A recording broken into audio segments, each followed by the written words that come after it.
أعوذ بالله من الشيطان الرجيم بسم الله الرحمن الرحيم واذكر عبدنا أيوب إذ نادى ربه أني مسني الشيطان بنصب وعذاب اركض برجلك هذا مغتسل بارد وشراب ووهبنا له أهله ومثلهم معهم رحمة منا وذكرى لأولي الألباب صدق اللہ العظیم۔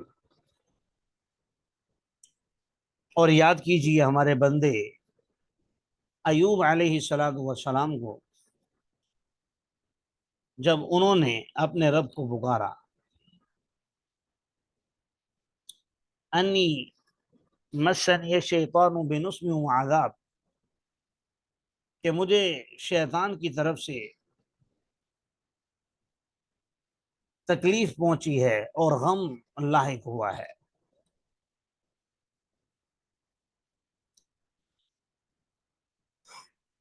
حضرت ایوب علیہ السلام کا تذکرہ سورۃ الانبیاء میں بھی ہوا، جس سے پتہ چلتا ہے کہ ان کو ایک بیماری لاحق ہو گئی تھی جو کافی عرصہ ان کے ساتھ رہی، اور اس بیماری کے اندر وہ صبر و تحمل کا پیکر بنے رہے، بلکہ میں تو یوں کہوں گا کہ قیامت تک کے لیے صبر میں مشہور ہو گئے۔ جیسے ہر پیغمبر کسی نہ کسی صفت میں مشہور ہوا ہے۔ حضرت یوسف علیہ السلام حسن میں، ابراہیم علیہ السلام قربانی میں، حضرت موسیٰ علیہ السلام جلال میں، حضرت عیسیٰ علیہ السلام روح اللہ ہونے میں، یعنی اللہ نے ان کو اپنی روح کہا۔ تو اس طرح انبیاء مشہور ہوئے ہیں۔ حضرت سلیمان علیہ السلام حکومت اور سلطنت میں، اور تمام پھر یہ صفات محمد الرسول اللہ صلی اللہ علیہ وسلم میں جمع کر دی گئی۔ تو حضرت ایوب علیہ السلام مشہور ہوئے صبر میں۔ اچھا، یہاں میں ایک غلط فہمی کا ازالہ کرتا چلوں۔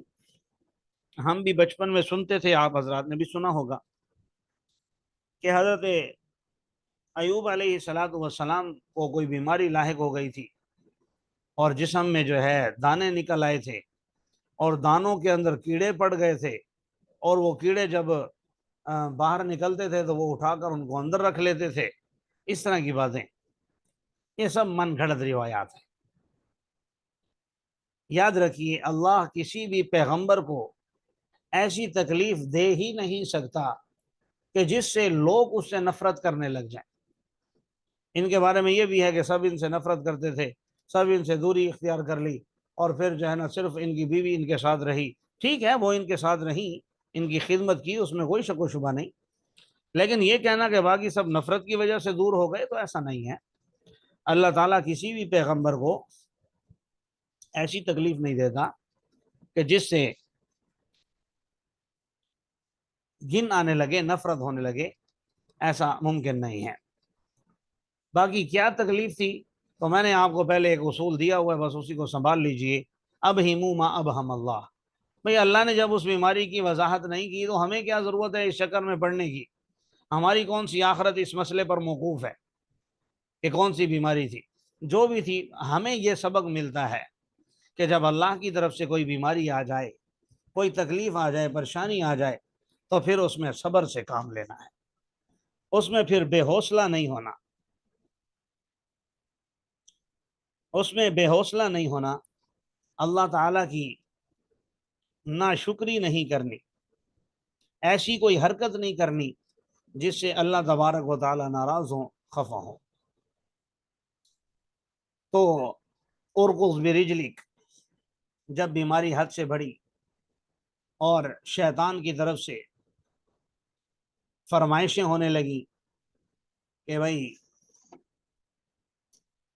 کوئی رونا دھونا شروع کر دو، ہم آپ کے ساتھ ہیں، تو اللہ تعالیٰ سے دعا کی کہ بھائی اب شیطان وساوس میں ڈال رہا ہے۔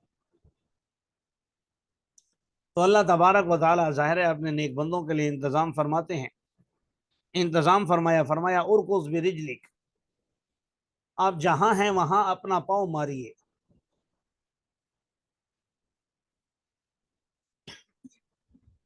اپنا پاؤں زمین پر ماری، جب زمین پر مارا، ھذا مغتسل بارد و شراب، یہ ٹھنڈا پانی ہے نہانے کے لیے اور پینے کے لیے۔ جب اسے غسل کیا پیا تو بالکل تندرست ہو گئے، بیماری دور ہو گئی۔ اللہ تعالیٰ فرما رہے ہیں وَوَهَبْنَا لَهُ أَهْلَهُ وَمِثْلَهُمْ مَعَهُمْ، ہم نے ان کی آل و اولاد بھی ان کو دیے اور ان کی مثل ان کو اور بھی دیے، یہ سب ہماری طرف سے رحمت تھی اور عقل مند لوگوں کے لیے نصیحت تھی۔ اسی بیماری کے ایام میں اپنی وفادار اہلیہ کے لیے حضرت ایوب علیہ السلام کی زبان سے ایک جملہ نکل گیا،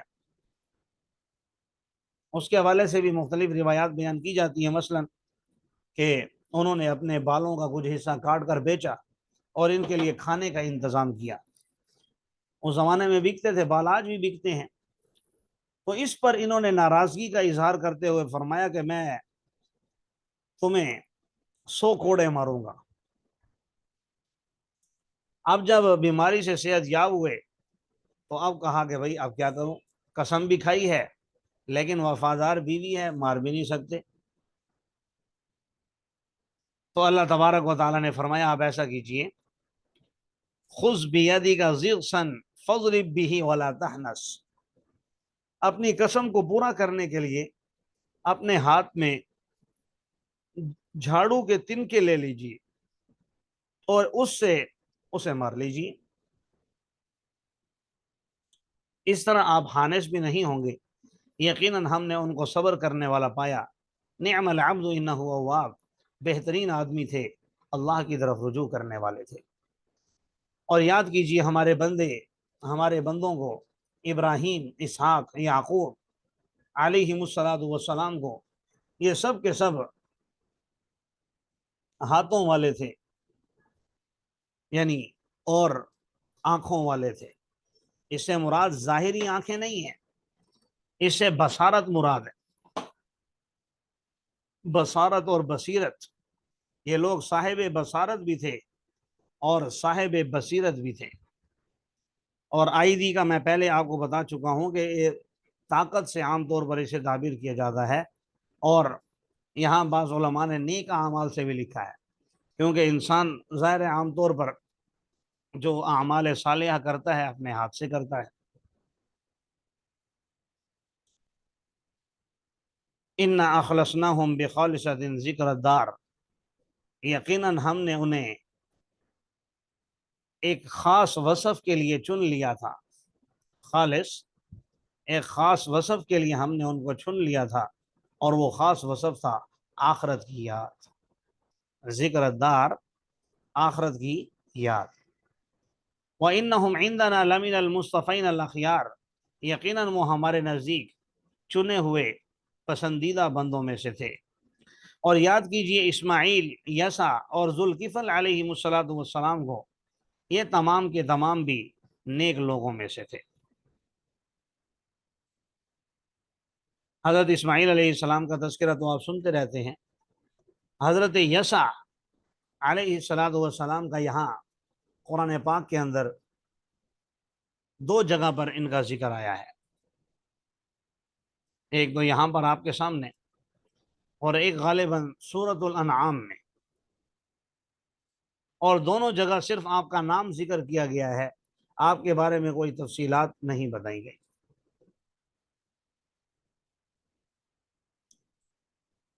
اسی طرح حضرت ذوالکفل، ان کا تذکرہ بھی 2 جگہ آیا ہے، اور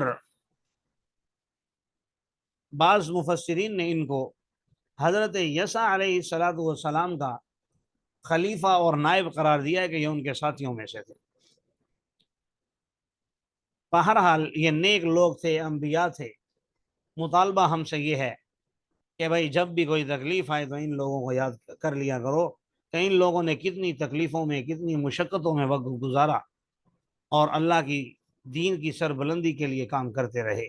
ھذا ذکر، یہ ایک نصیحت ہے، جو حاصل کرے گا وہ متقی بنے گا، اور متقی لوگوں کے لیے لحسن مآب، بہترین اچھا ٹھکانہ ہے۔ جنات عدن مفتحۃ لہم الابواب، ہمیشگی کے باغات ہیں جن کے دروازے کھلے ہوئے ہوں گے۔ ایسی جنتیں ہوں گی کہ دروازے ان کے بند نہیں ہوں گے، ہمیشہ کھلے ہوئے ہوں گے۔ متکئین فیہا یدعون فیہا بفاکہۃ کثیرہ وشراب، اور اس میں یہ لوگ جنت میں ٹیک لگا کر بیٹھے ہوں گے اور اس میں ہر قسم کے بہت سے میوہ جات منگوائیں گے اور مشروبات منگوائیں گے، سب کچھ ملے گا۔ وعندہم قاصرات الطرف اطراب، اور ان کے پاس نیچی نگاہ رکھنے والی ہم عمر عورتیں بھی ہوں گی۔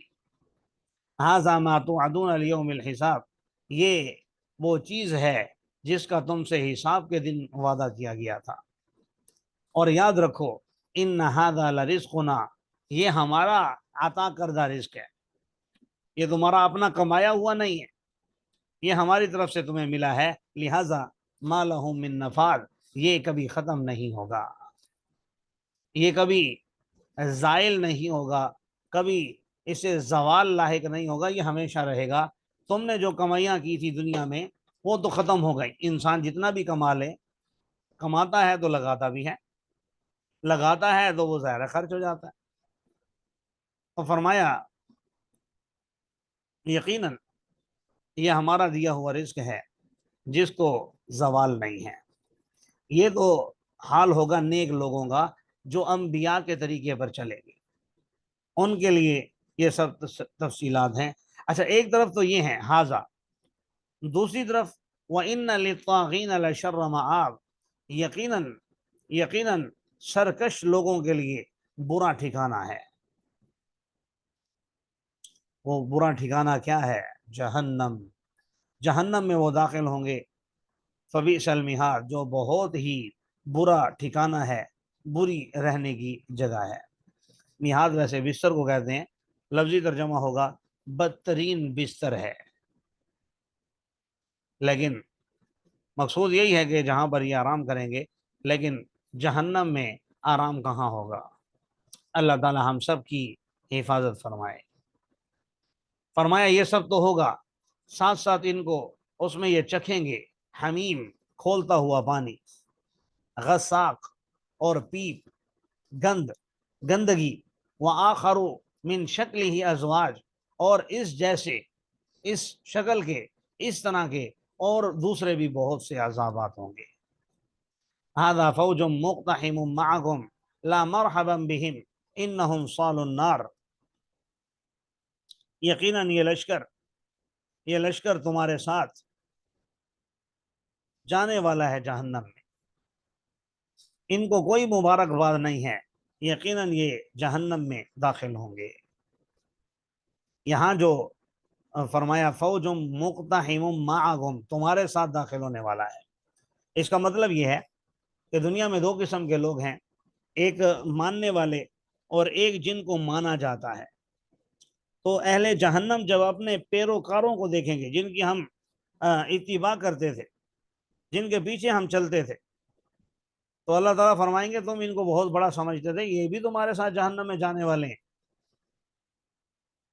تو وہ ان سے کہیں گے بل انتم لا مرحبا بکم، بلکہ تمہیں بھی کوئی مبارکباد نہیں ہے، انتم قدمتموہ لنا، تم نے ہی اسے ہمارے لیے مقدم کیا تھا، یعنی یہ جہنم جو آج ہم جا رہے ہیں تمہاری وجہ سے ہی جا رہے ہیں۔ فبئس القرار، اور یہ بہت ہی برا ٹھکانہ ہے۔ وقالوا ما لنا لا نرى رجالا كنا نعدهم من الاشرار، اور وہ کہیں گے ہمیں کیا ہو گیا کہ ہم بہت سے مردوں کو یہاں نہیں دیکھ رہے جن کو ہم برے لوگوں میں سے شمار کرتے تھے، یعنی صحابہ کا ذکر کریں گے یا ہر دور کے نیک لوگوں کا۔ جیسے آج کل بھی آپ دیکھ لیں، فی زمانہ جو نیک لوگ ہیں، مولوی حضرات ہیں، اللہ والے ہیں، داڑھی پگڑی والے ہیں، لوگ ان کا مذاق اڑاتے ہیں۔ تو جب اہل جہنم دیکھیں گے کہ یہاں تو ہمیں مولوی نظر ہی نہیں آ رہے، حالانکہ آج کل بعض بدبخت بولتے ہوئے سوچتے بھی نہیں ہیں، کہہ دیتے ہیں کہ بھائی سب سے پہلے تو یہ مولوی جائیں گے جہنم میں، سب سے پہلے یہ مولوی جائیں گے جہنم میں، ایسے منہ پھٹ ہوتے ہیں بعض لوگ۔ تو فرمایا کہ وہ کہیں گے کہ ہمیں نظر نہیں آ رہے، اتخذناہم سخریہ، کیا ہم نے ان کا مذاق بنایا تھا، ام ذاقت عنہم الابصار، یا ان سے ہماری آنکھیں پھیر لی گئی ہیں، یعنی ہمیں نظر نہیں آ رہا، یہ وجہ ہے۔ یا واقعتاً، یا واقعتاً وہ یہاں پر نہیں ہے، جہنم میں۔ اللہ تعالیٰ فرما رہے ہیں ان ذالک لحق تخاصم اہل النار، یقیناً یہ بات حق اور سچ ہے کہ اہل نار کے درمیان یہ جھگڑا ہو کر رہے گا۔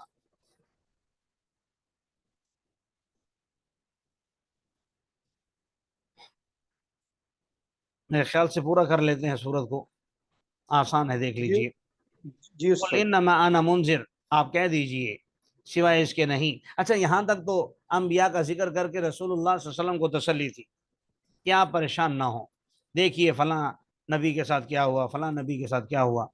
اب حضور صلی اللہ علیہ وسلم کو مخاطب کر کے بتایا جا رہا ہے کہ آپ ان سے کہہ دیجئے سوائے اس کے نہیں، میں تو ڈرانے والا ہوں، میں کوئی رب نہیں ہوں، میں اللہ نہیں ہوں، میں کوئی معبود ہونے کا دعوے دار نہیں ہوں، معبود تو صرف اللہ ہے جو کہ تنہا ہے، القہار، زبردست ہے، سب پر غالب ہے، آسمان اور زمین کا رب ہے، جو کچھ ان کے درمیان ہے ہر چیز کا رب ہے، لیکن تم گھبراؤ مت، وہ غالب ہونے کے باوجود غفار، مغفرت کرنے والا بھی ہے۔ اگر تم توبہ کر لو گے، بلکہ علماء نے لکھا ہے کہ جہنم کی آگ کو اللہ کے غضب کو ٹھنڈا کرنے کے لیے 2 قطرے کافی ہیں، ایک خون کا وہ قطرہ جو اللہ کے راستے میں بہا ہو، اور دوسرا آنکھ سے بہنے والا آنسو جو اللہ کے خوف سے بہا ہو۔ یہ ایک قطرہ جو سمندروں کا مالک ہے، دنیا کے سمندروں کا مالک ہے، اسے اپنے بندوں کی آنکھ سے نکلنے والے ایک آنسو کی یہ قدر و منزلت ہے کہ فرماتا ہے اللہ کہ جا بھائی جنت میں داخل ہو جا۔ مشہور روایت ہے، آپ نے سنی ہوگی، 7 قسم کے لوگ ہیں جو قیامت کے دن اللہ کے عرش کے سائے تلے ہوں گے۔ ان میں سے ایک شخص وہ بھی ہے جو تنہائی میں اللہ کے خوف سے رویا ہو۔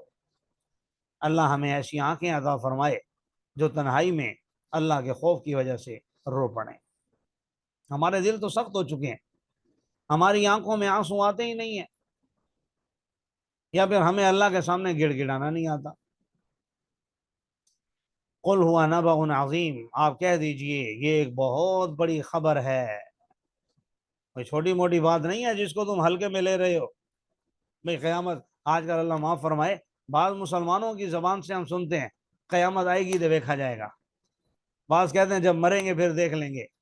بھائی یہ کوئی مذاق نہیں ہے، اللہ جل جلالہ فرما رہے ہیں نبأ عظیم، یہ بہت بڑی خبر ہے، انتم عنہ معرضون، جسے تم اگنور کر رہے ہو، جس سے تم اعراض کر رہے ہو، جس کی پرواہ نہیں کر رہے، جس کی طرف تم توجہ نہیں دے رہے، حالانکہ وہ کوئی چھوٹی موٹی بات نہیں ہے، وہ بہت بڑی بات ہے۔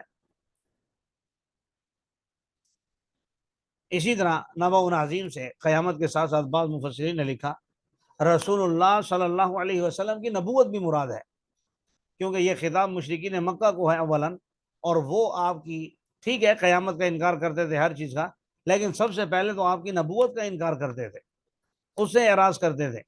تو ان سے یہ کہا جا رہا ہے کہ بھائی جس سے تم انکار کر رہے ہو یہ کوئی چھوٹی موٹی بات نہیں ہے، تم اللہ کے محبوب کو تکلیف پہنچا رہے۔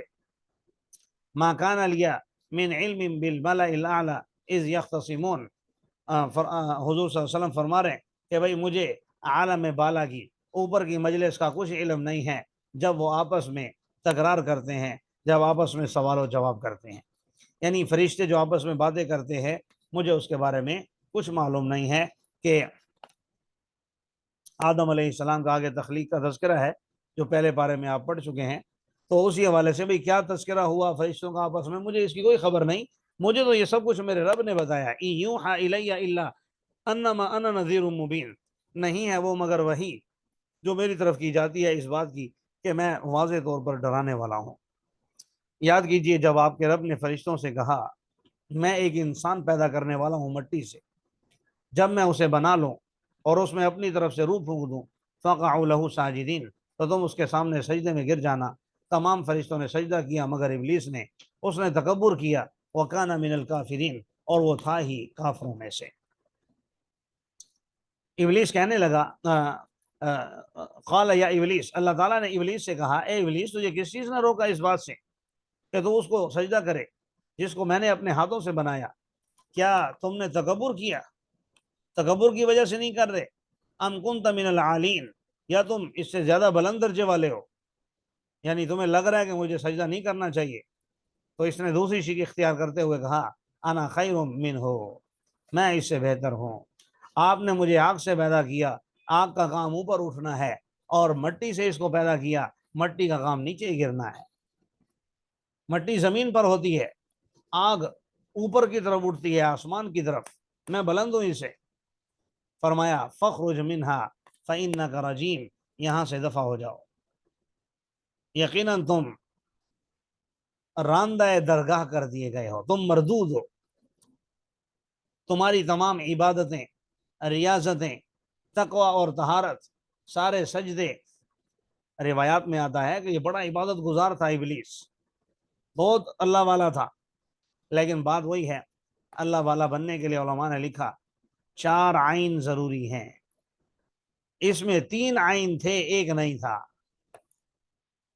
اللہ سے محبت کرنی ہے، اللہ کا قرب اختیار کرنا ہے، تو علم کا عین آپ کے اندر ہونا چاہیے، علم ہونا چاہیے، تو یہ عالم بھی تھا۔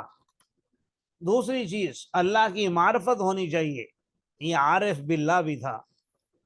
تیسری چیز عبادت کا عین ہونا چاہیے، یہ عابد بھی تھا۔ لیکن چوتھی چیز اللہ سے عشق اور محبت بھی ہونا چاہیے، یہ عاشق نہیں تھا۔ کیونکہ جب کوئی انسان کسی کا عاشق ہوتا ہے، کسی سے جب کسی کو عشق ہو جاتا ہے، وہ پھر اسے سوال و جواب نہیں کرتا، تم نے یہ کیوں منگوایا، وہ کیوں منگوایا، یہاں کیوں نہیں گئے، میرے ساتھ کیوں نہیں بیٹھے، یہ باتیں نہیں۔ جو محبوب کہہ دے، عاشق کہتا ہے ٹھیک ہے، آمنا و صدقنا۔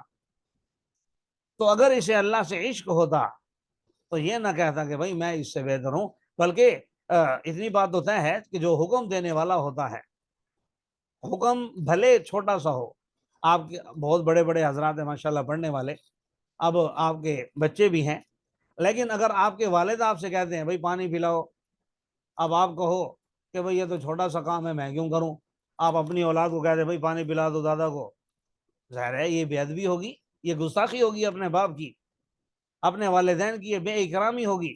اب دیکھیں حکم تو چھوٹا سا ہے، پانی پلاؤ، اگر آپ نے نہیں بھی پلایا تو کون سی قیامت آ جائے گی، لیکن بھائی حکم کو نہیں دیکھا جاتا کہ حکم کیا ہے، چھوٹا ہے یا بڑا، حکم دینے والے کو دیکھا جاتا ہے کہ حکم دیا کس نے، دینے والا میرا والد ہے۔